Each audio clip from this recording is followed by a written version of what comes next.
O último cômodo da rotina de limpeza de Lívia era sempre o mais difícil, o berçário.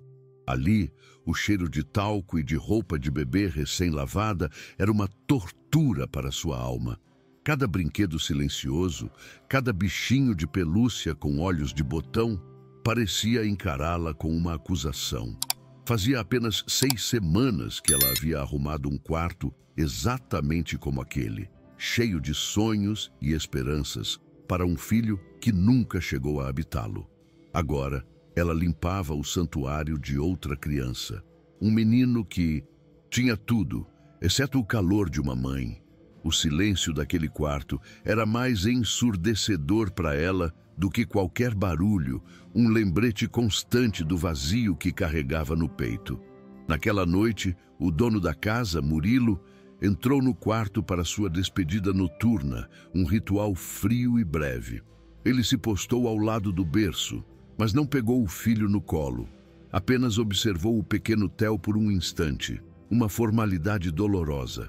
Amanda, já estou de saída para o jantar. Certifique-se de que ele não se agite. Muito, disse ele a babá, que respondeu com um aceno de cabeça sem tirar os olhos do celular. Lívia, que terminava de limpar os vidros da varanda, sentiu um calafrio. As palavras dele não eram as de um pai, mas as de um administrador delegando uma tarefa. A casa era uma empresa e o bebê um ativo que precisava ser gerenciado com o mínimo de ruído. Assim que a porta da frente se fechou, a atmosfera mudou. A babá, Amanda, preparou a mamadeira do bebê com uma impaciência visível, reclamando em voz baixa sobre como a criança era manhosa. Theo, sentindo a frieza no toque, começou a chorar. Amanda o colocou de volta no berço com uma brusquidão que fez o coração de Lívia doer. Agora durma, disse a babá, antes de sair do quarto e fechar a porta, deixando o choro do bebê ecoar pelo corredor. Lívia, do andar de baixo, ouvia cada soluço, e cada um deles era como uma agulha perfurando sua pele, despertando a dor que ela tentava anestesiar com o trabalho. As horas se arrastaram, e o choro não parou. Tornou-se a trilha sonora da mansão, um lamento constante que ninguém parecia querer ouvir. Para Lívia, no entanto, era impossível ignorar. O som ativava memórias, a sensação fantasma de seu próprio filho em seus braços, o cheiro de sua pele. Seu corpo, ainda em luto, reagia. Uma dor familiar e incômoda em seus seios era um lembrete cruel de que ela era uma mãe sem filho, uma fonte de alimento sem boca para nutrir. Ela tentou se concentrar na limpeza, mas o choro de Theo estava se entrelaçando com o seu próprio luto, tornando-se um único e insuportável grito de socorro. Movida por uma angústia crescente, ela subiu discretamente ao 2º andar. Encontrou Amanda na copa, rindo em uma chamada de vídeo, completamente alheia ao seu dever. Ele não para de chorar, é um pesadelo, ela dizia para a pessoa na tela. Nesse momento, Lívia notou algo aterrorizante. O choro de Theo havia mudado. Não era mais um protesto alto, mas um gemido fraco, intermitente. O som da rendição. O som de um corpo pequeno desistindo de lutar. Foi esse quase silêncio que finalmente quebrou todas as barreiras de profissionalismo e medo que a continham. O perigo real não estava no barulho, mas na quietude que o sucedia. Ela passou pela babá como um fantasma, o coração martelando no peito, e entrou no berçário. A cena a atingiu em cheio. Theo estava pálido, os lábios secos, a respiração superficial. Estava febril e claramente desidratado. Sem pensar, ela o pegou no colo. O contato da pele frágil do bebê contra a sua foi elétrico. Em seu delírio de fome e exaustão, o pequeno Theo, sentindo o calor de um corpo humano, fez o que a natureza lhe ordenava. Começou a buscar desesperadamente por alimento no peito de Lívia, a boca pequena se movendo com uma urgência que partiu o coração dela. Aquele gesto primitivo e desesperado foi a faísca que causou a explosão. A dor de Lívia pela perda de seu filho a frustração de seu corpo que ainda produzia leite e o sofrimento daquele bebê abandonado convergiram em um único ponto insuportável. Não foi uma decisão racional, foi uma reação visceral, um ato de pura compaixão que desafiava todas as normas sociais.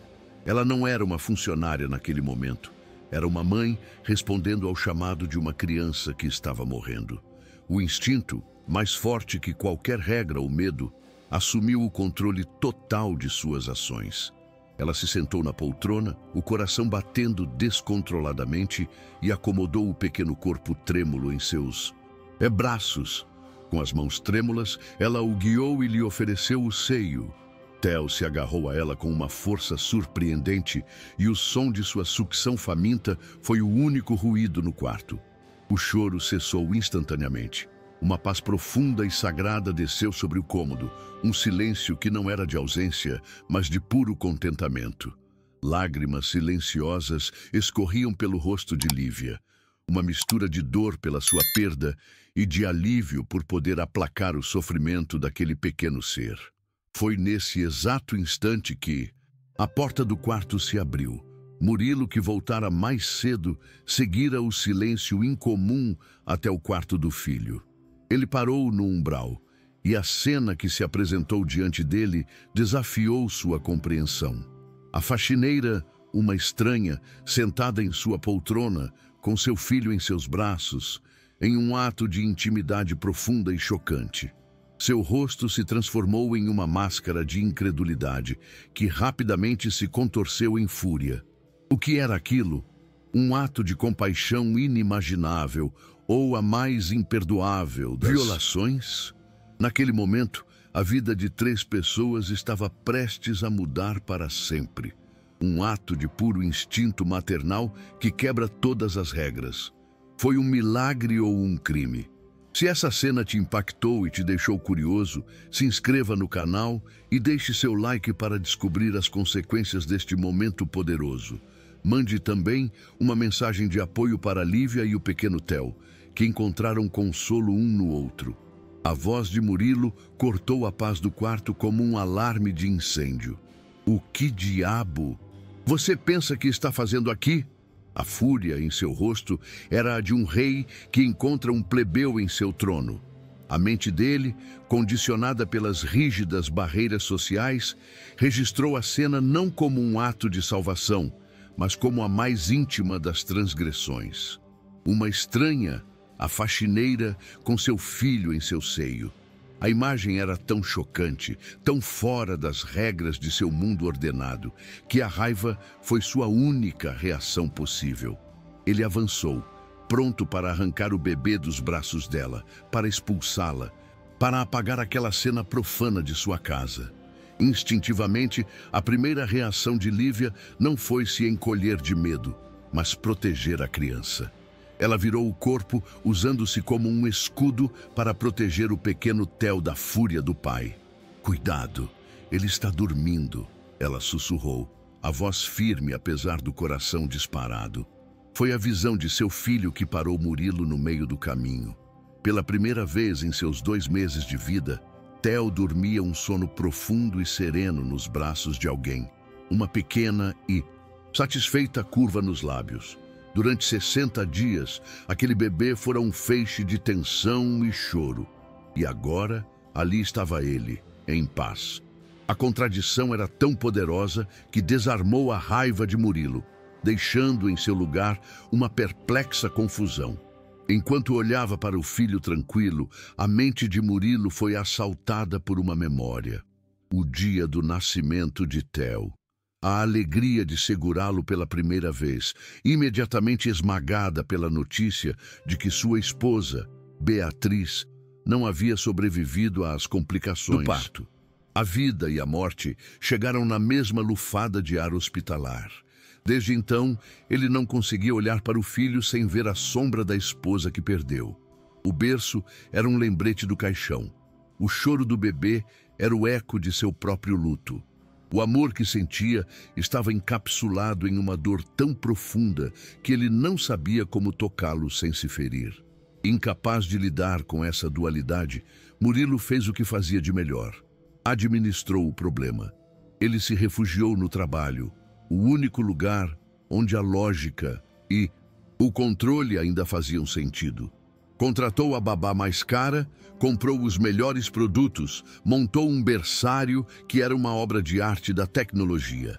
Ele proveu tudo o que o dinheiro podia comprar, esperando que a estrutura e os profissionais pudessem preencher o vazio de sua própria ausência.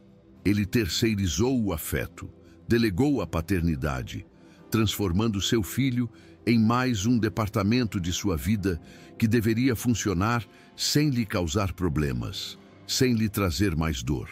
Eu perdi meu filho, Senhor, 6 semanas atrás. A confissão de Lívia, dita em um sopro de voz, quebrou o silêncio e o trouxe de volta ao presente. A frase o atingiu com a força de um soco. Ele a encarou e, pela primeira vez, viu a mulher por trás do uniforme. Ela contou brevemente sobre seu próprio recém-nascido, sobre a negligência médica que o levara, sobre o sonho de uma vida que se desfez em pó. A dor em sua voz era tão recente, tão crua, que ressoou com a dele. Ela não estava se justificando.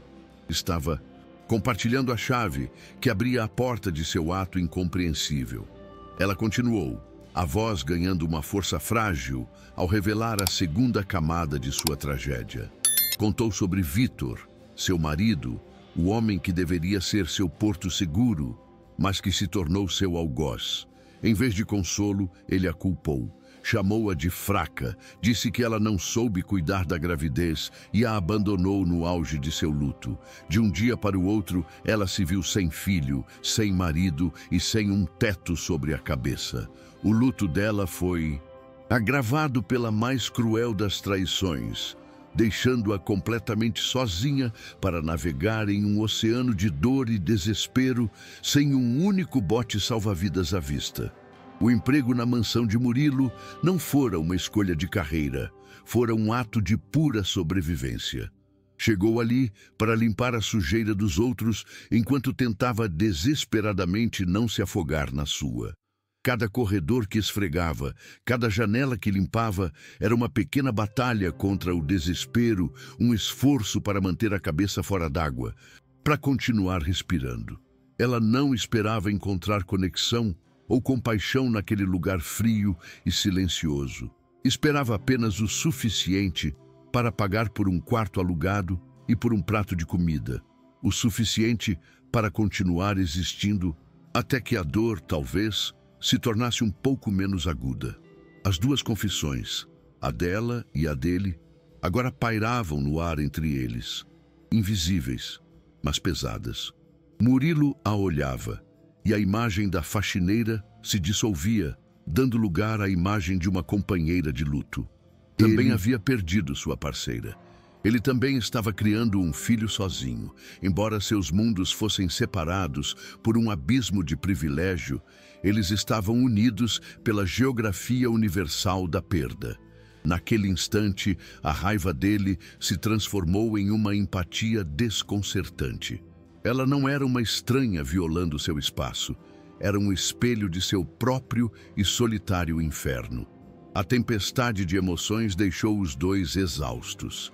A situação era íntima e complexa demais para ser resolvida com uma demissão ou uma ordem. Vá para casa, Lívia, disse Murilo, a voz cansada. Amanhã nós conversamos. Com um cuidado infinito, ela transferiu o bebê adormecido para os braços do pai. Pela primeira vez, Theo não se mexeu, não chorou. Apenas continuou dormindo, seguro. Lívia saiu, sem saber qual seria seu futuro, mas com a alma estranhamente em paz. E Murilo ficou sozinho, segurando pela primeira vez seu filho em um estado de calma. Um presente de uma estranha cuja dor ele agora começava a entender. Na manhã seguinte, a babá, Amanda, retornou de sua emergência fabricada. Ela entrou na mansão esperando encontrar o caos que justificava seu alto salário. Um bebê chorando, uma casa em desordem e um patrão à beira de um ataque de nervos. Em vez disso, encontrou uma paz desconcertante. Murilo estava na sala, e em seu colo o pequeno Theo balbuciava e sorria, algo que Amanda raramente via. A cena, que para qualquer um seria um alívio, para ela foi uma ameaça. A tranquilidade daquela casa era um perigo, direto para seu emprego confortável e sua posição de controle.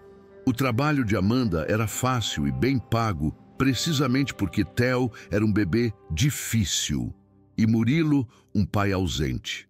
A súbita harmonia entre pai e filho tornava sua presença quase redundante. Movida por uma inveja fria, ela precisava entender o que havia acontecido.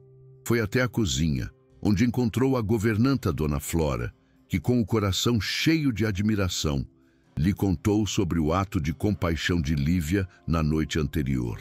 Contou como a faxineira, movida por seu próprio luto, havia acalmado e alimentado o bebê desesperado. Para a Dona Flora, foi um milagre de empatia. Amanda, no entanto, não ouviu uma história de heroísmo. Em sua mente cínica e calculista, a narrativa foi instantaneamente reescrita. Ela não viu uma mãe enlutada, salvando uma criança faminta.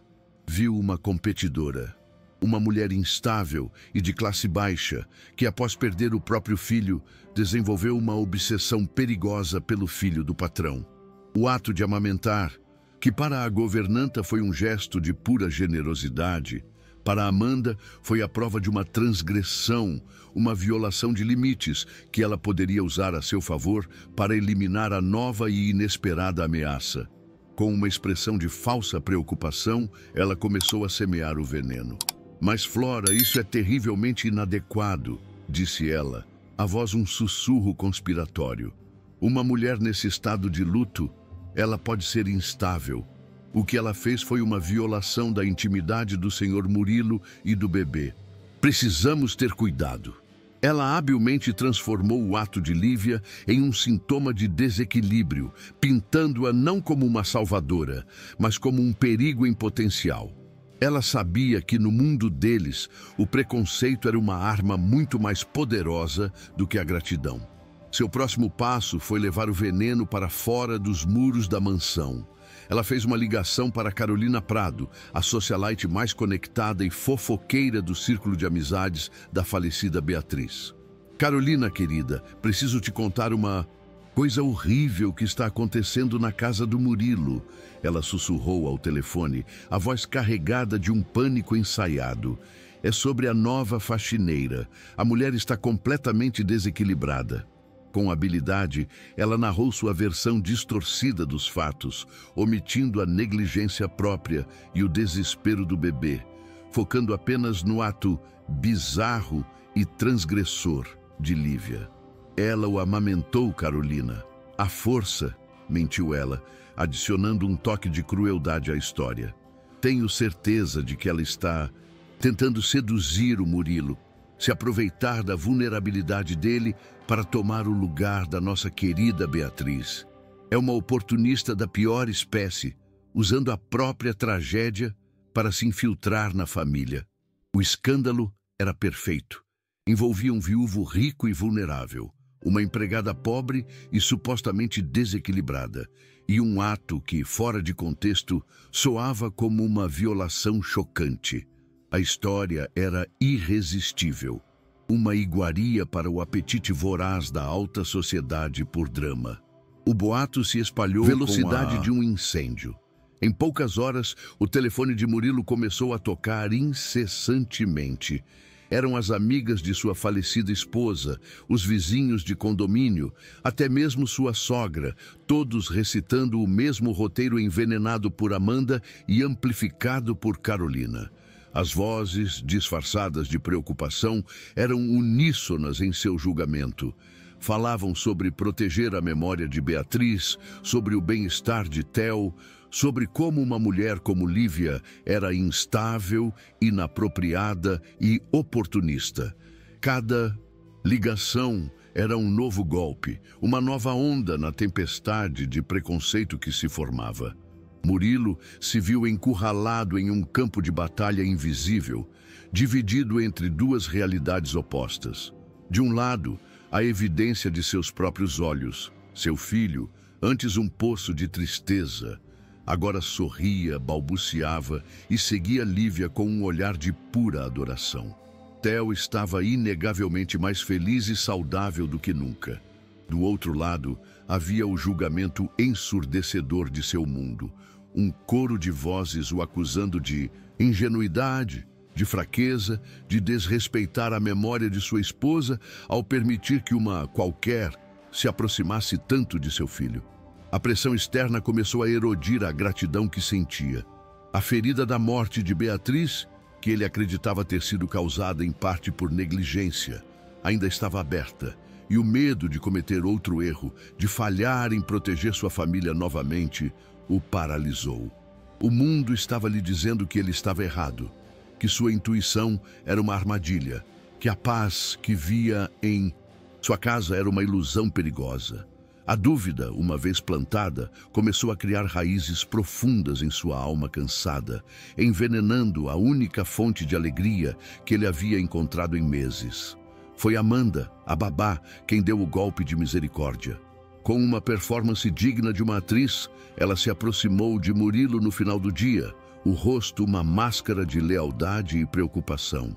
"Senhor Murilo", ela disse a voz baixa, "a Lívia me pediu para ficar até mais tarde hoje. Disse que o Theo precisa dela para dormir bem." Ela fez uma pausa dramática, plantando a semente final da dúvida. Eu achei um pouco estranho. Afinal, ela não é a mãe dele, não é? Mas às vezes ela age como se fosse. A insinuação foi sutil, mas letal. Ela enquadrou o amor de Lívia não como um presente, mas como uma apropriação, uma usurpação do lugar de Beatriz. Para Murilo, já sitiado pela pressão externa e por seus próprios fantasmas, a observação de Amanda soou como a confirmação de seus piores medos. A imagem de seu filho começou a ser ofuscada pelo medo do escândalo, pelo pavor de ser enganado novamente. A paz que ele sentira por um breve momento se estilhaçou, substituída pela velha e familiar desconfiança. Ele estava prestes a cometer um erro terrível. Naquela noite, Murilo não dormiu. Repassava a cena em sua mente. Lívia, uma estranha, amamentando seu filho, e ouvia as vozes. Obsessão, oportunista, pelo bem do Theo. A pressão do mundo se tornou mais forte do que a verdade que ele via em sua própria casa. E então ele tomou sua decisão. Para proteger a memória de sua esposa, para silenciar as vozes, para fazer o que o mundo esperava dele, ele faria o impensável. Ele silenciaria a única pessoa que havia devolvido a alegria à vida de seu filho. A tempestade de preconceito estava prestes a destruir um vínculo puro. A manhã seguinte, amanheceu com uma beleza enganosa. O sol entrava pelas janelas da mansão, iluminando a poeira no ar e criando padrões de luz no chão de mármore. Lívia estava na sala de estar, sentada no tapete, brincando com Theo. O bebê, que agora se sentava com firmeza, gargalhava cada vez que ela escondia o rosto e reaparecia. Era um som puro, uma melodia de felicidade que havia se tornado a nova alma daquela casa. Por um breve instante, no meio daquela bolha de alegria, Lívia se permitiu esquecer que era uma funcionária, que aquele não era seu filho. Ela se permitiu apenas ser feliz, sem saber que estava vivendo seus últimos momentos de paz. O chamado veio pelo interfone, a voz de Murilo, fria e desprovida de qualquer emoção. "Lívia, ao meu escritório, agora!" A formalidade em seu tom foi como um balde de água fria. O calor do momento se dissipou, substituído por um nó de apreensão em seu estômago. Ela pediu que Dona Flora ficasse com Theo, deu um beijo demorado na testa do bebê e caminhou em direção ao escritório. Cada passo parecia mais pesado que o anterior, como se estivesse caminhando para um tribunal, sem saber qual crime havia cometido, mas com a certeza de que seria condenada. O corredor, antes apenas um espaço, agora parecia um corredor da morte. O escritório estava escuro, as pesadas cortinas fechadas, bloqueando o sol e a alegria da manhã. Murilo estava de pé, de costas para a porta, olhando para a cidade através da janela panorâmica. Ele não se virou quando ela entrou. Deixou-a em pé, no meio da sala, em um silêncio calculado, um exercício de poder para reafirmar quem mandava, para lembrá-la de seu lugar. Esperou, o coração batendo descompassado, tentando decifrar a silhueta tensa do homem que na noite anterior a olhara com admiração e que agora a tratava com a distância de um carrasco. Ela sentia que o mundo que conhecera nos últimos meses estava prestes a desmoronar. Ele finalmente se virou, mas seus olhos não encontraram os dela. O rosto era uma máscara de frieza. As pessoas estão falando, Lívia, disse ele, a voz monótona. Dizem que você está se aproveitando da minha vulnerabilidade, que a sua afeição pelo Theo é uma obsessão, uma consequência de ter perdido o seu próprio filho. Ele proferiu as palavras como se estivesse lendo um relatório, as acusações cruéis do mundo agora saindo de sua boca. Ele não estava perguntando se era verdade. Estava afirmando, usando o escudo anônimo de as pessoas para desferir o golpe, lavando as mãos da responsabilidade por aquela brutalidade. A acusação foi tão monstruosa, tão surreal em sua maldade, que Lívia sentiu o ar lhe faltar. Ter sua dor, mais sagrada, o luto por seu filho, usada como uma arma para pintá-la como uma mulher desequilibrada e perigosa, foi uma violação que a deixou sem palavras. Ela olhou para Murilo, buscando em seus olhos um vestígio do homem que havia chorado com ela, que havia compartilhado sua própria dor. Mas ele não estava lá. Em seu lugar, havia um estranho, um bilionário protegendo seu império, disposto a sacrificar a verdade para aplacar os medos de seu círculo social. A decepção foi quase tão dolorosa quanto a própria acusação. Ele continuou, implacável. O que você fez, o ato de amamentar o meu filho, foi inapropriado. Foi uma quebra de todos os limites. Está causando fofocas, problemas, está desestabilizando a vida da minha família e principalmente a do Theo. Com uma lógica perversa, ele pegou o ato mais puro de compaixão dela e o transformou na origem de todo o conflito. Ele não estava mais apenas repetindo o veneno dos outros, estava o validando, o tornando seu. Estava usando o amor dela como a principal prova de seu suposto crime, culpando a salvadora pela tempestade que os outros haviam criado.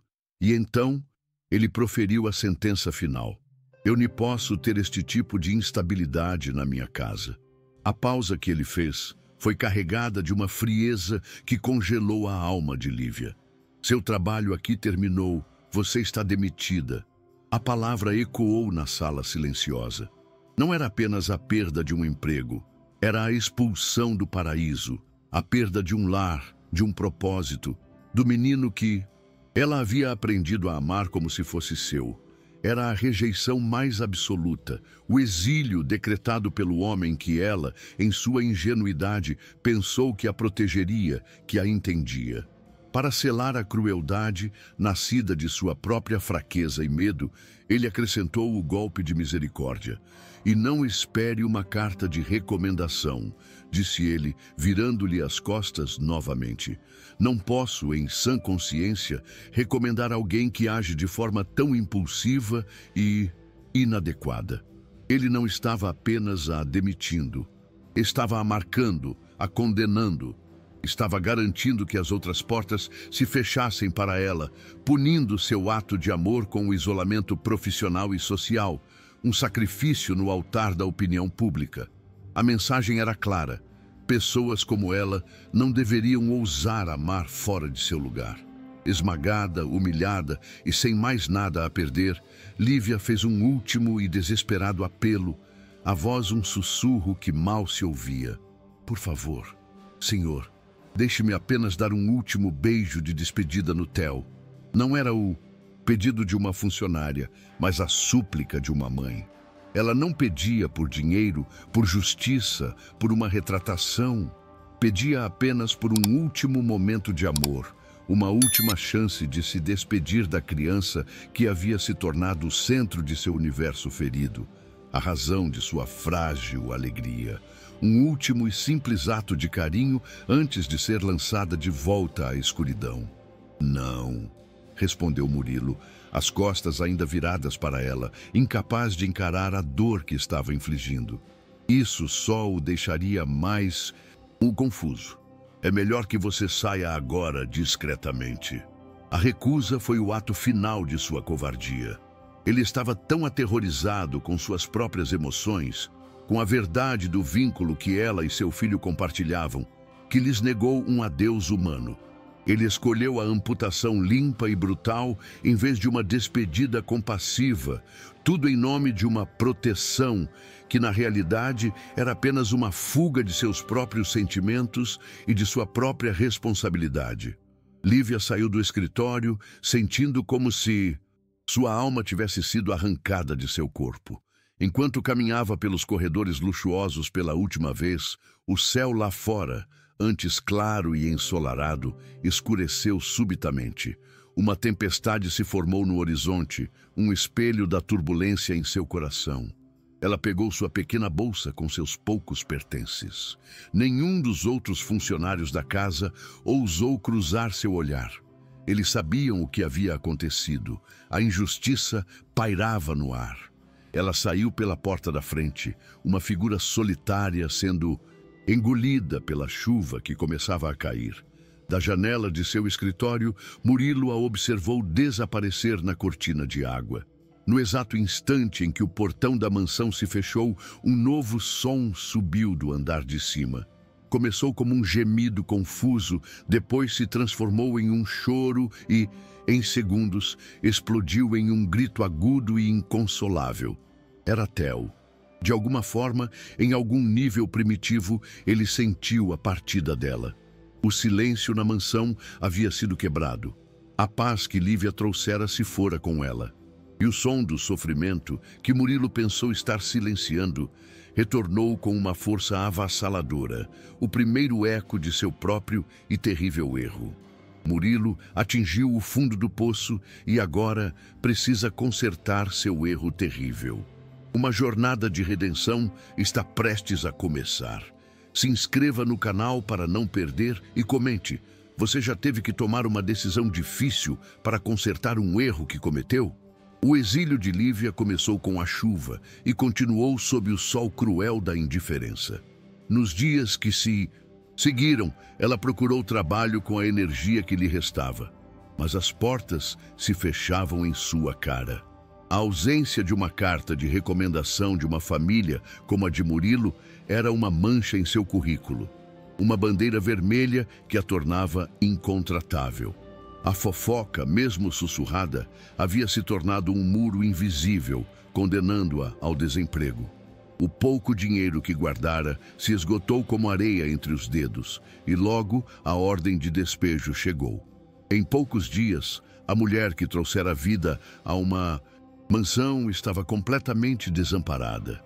Com seus poucos pertences em uma sacola plástica, ela se viu pela primeira vez na vida sem um teto sobre a cabeça. As noites eram um terror de frio e medo, dormindo em bancos de praças, usando jornais como cobertor.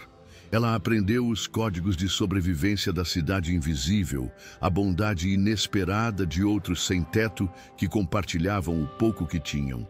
Mas o custo físico era imenso. Emagreceu, as roupas se rasgaram e o cansaço se tornou seu companheiro constante. A fome e o frio eram duros, mas a dor mais profunda era a traição de seu próprio corpo, que ainda produzia leite, um lembrete cruel do filho que perdera e do bebê que fora forçada a abandonar. Enquanto Lívia lutava pela sobrevivência, a mansão se transformara em um inferno de som e dor. Sem ela, Theo regrediu a um estado de desespero contínuo. Seu choro, agora mais agudo e inconsolável, ecoava dia e noite, um lamento que nem o luxo, nem os melhores profissionais conseguiam silenciar. Murilo, em pânico, contratou as babás mais caras e experientes da cidade, uma após a outra. Mas todas fracassaram. O bebê as rejeitava, recusava a mamadeira, o corpinho se contorcendo em uma agonia que ninguém compreendia.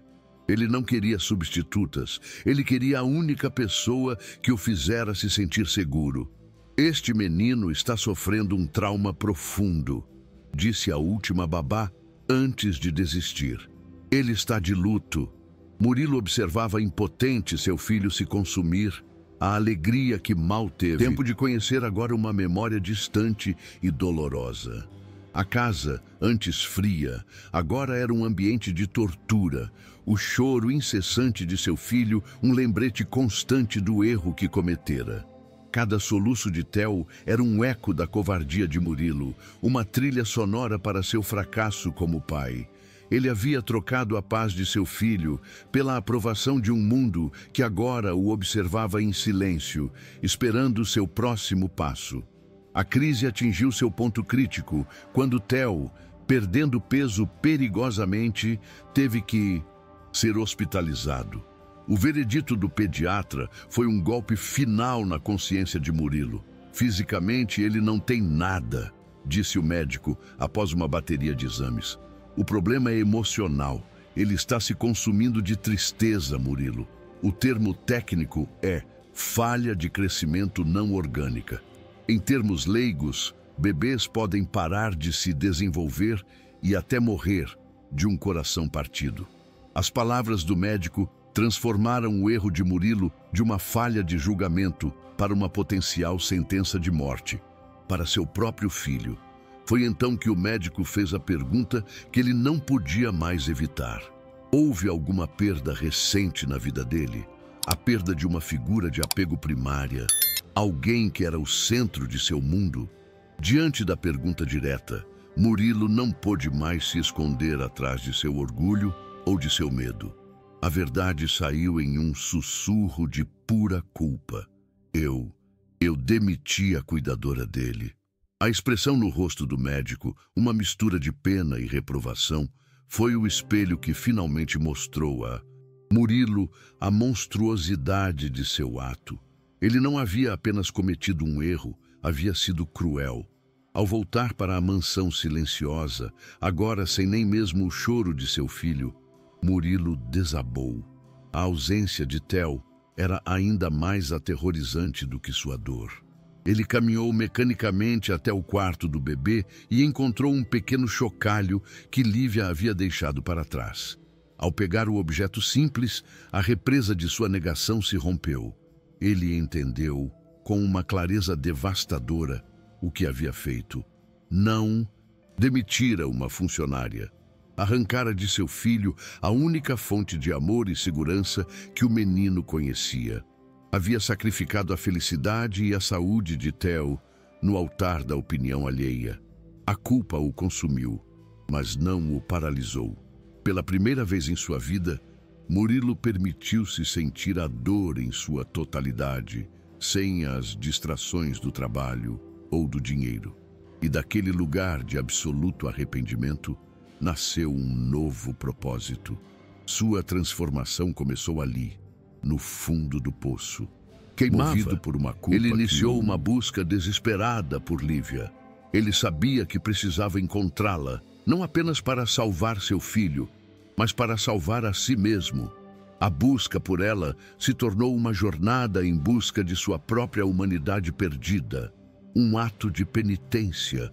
O homem que antes vivia em uma torre de marfim, agora percorria os cantos mais esquecidos da cidade. Abrigos, igrejas que distribuíam sopa, becos escuros. Mostrava a foto dela, tirada das câmeras de segurança, para rostos anônimos que antes ele nunca teria notado. Cada dia de busca era uma lição de humildade. Ele, que havia julgado Lívia com tanta facilidade, agora via de perto a dura realidade da invisibilidade social. Cada "não a conheço" que ouvia era um lembrete do mundo de onde ela viera e para o qual ele a havia jogado de volta. Após 10 dias de buscas infrutíferas, quando a esperança já se desvanecia, Uma ligação o levou a um viaduto no centro da cidade. Ali, em um acampamento improvisado de papelão e lonas, ele a encontrou. Lívia estava irreconhecível, magra, frágil e ardendo em febre. Com um cuidado infinito, ele a tomou nos braços e a levou para o mesmo hospital de luxo onde seu filho se consumia. Por 3 dias, enquanto a infecção dela era tratada, ele não saiu de seu lado, velando por seu sono, sussurrando pedidos de perdão que ela não podia ouvir. Quando ela estava suficientemente forte, ele a levou em uma cadeira de rodas até o quarto de Theo. No momento em que ela sussurrou, "Oi, meu amor", o bebê, que estava apático há semanas, abriu os olhos, reconheceu sua voz e, pela primeira vez desde que ela se fora, sorriu. O reencontro foi um milagre silencioso. Com Theo se recuperando visivelmente a cada hora que passava ao lado dela, Murilo fez sua súplica. "Lívia, por favor, volte para casa, não como minha funcionária. Volte para ser a mãe do Theo. Volte para ser nossa família." Ela o olhou, a dor da traição ainda presente em seus olhos, mas vendo também o arrependimento genuíno de um homem transformado. "Eu voltarei", disse ela, a voz fraca, mas firme. "Mas eu voltarei por ele. A sua confiança, Murilo, você terá que reconquistá-la a cada dia, do zero." Não era um final de conto de fadas com um perdão instantâneo. Era o começo de uma reconstrução lenta e difícil. Um novo contrato baseado não em um salário, mas na promessa de uma segunda oportunidade. E para Murilo, essa era a única penitência que importava. Sérgio acordou naquela manhã com uma clareza que não sentia há anos. O medo havia sido substituído por uma determinação inabalável. Sua primeira ligação foi para sua diretora de comunicação. "Regina, convoque uma coletiva de imprensa para as 3 da tarde. Todos os grandes veículos." A segunda foi para sua família. Quando sua irmã Mônica e seu irmão Flávio chegaram, ele anunciou seu plano. "Vou declarar publicamente meu amor por Vanessa e pedi-la em casamento." A reação foi de fúria. Ameaçaram deserdá-lo, arruinar sua reputação. Sérgio os ouviu com uma calma gélida. "Se o nome da nossa família é sinônimo de preconceito, então prefiro não fazer mais parte dela." Às 3 da tarde, diante de um auditório lotado de jornalistas, Sérgio Noronha subiu ao púlpito. Ele não falou sobre negócios, falou sobre amor, covardia e redenção. Contou a história completa, sem filtros. O heroísmo de Vanessa, a crueldade da mídia, a pressão de sua própria classe social e, o mais importante, seu próprio e vergonhoso erro ao mandá-la embora. "Eu cedi ao medo", disse ele, a voz embargada, olhando diretamente para as câmeras. "Mas hoje eu escolho o amor." Ele respirou fundo.